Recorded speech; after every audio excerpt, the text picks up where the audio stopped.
তাহলে I directly proportional to cos square theta, তাহলে I is equal to হবে I not cos square theta.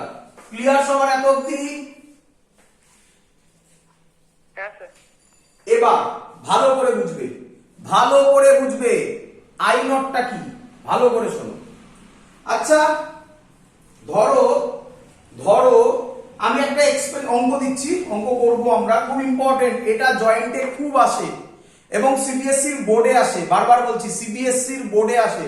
CBSE লোকেরা এই question ছেড়ে যাবে না, ওয়েস্ট বেঙ্গল আর আইএসসি লোকেরা চাইলে ছাড়তে পারো, বাট অ্যাটলিস্ট সবাই যেন ল অফ মলাসটা জানো। এর যে অঙ্ক আমি এক্ষুনি করাবো সেটা না জানলেও চলবে, কিন্তু সহজ জিনিস বুঝে নাও।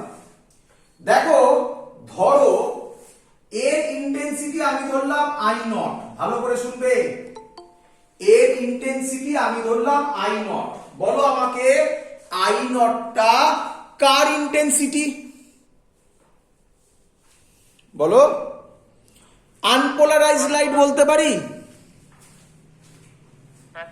ভালো করে শোনো, যখন পোলারাইজারের মধ্যে দিয়ে যাবে এর একটা মাত্র কম্পোনেন্টকে অ্যালাউ করছে, তাহলে এই পোলারাইজারের ক্ষেত্রে এখানে ইন্টেন্সিটি যেটা হয়ে যায় সেটা হয়ে যায় I নট বাই 2। এটা আগে ভালো করে বোঝো, নয়তো অঙ্ক করতে পারবে না কিন্তু।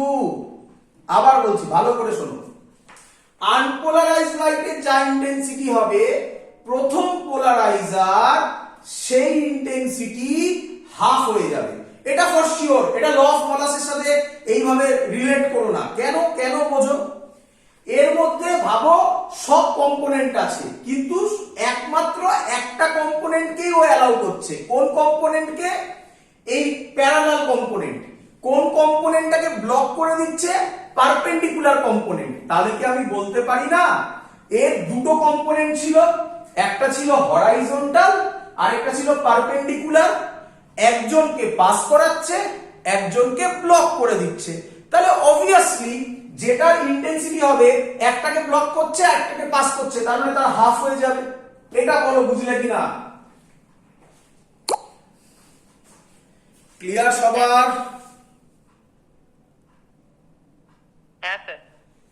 এবার এখানে তাহলে তখন ফর্মুলা হবে এর ইন্টেন্সিটি যেটা হবে সেটা তখন হবে I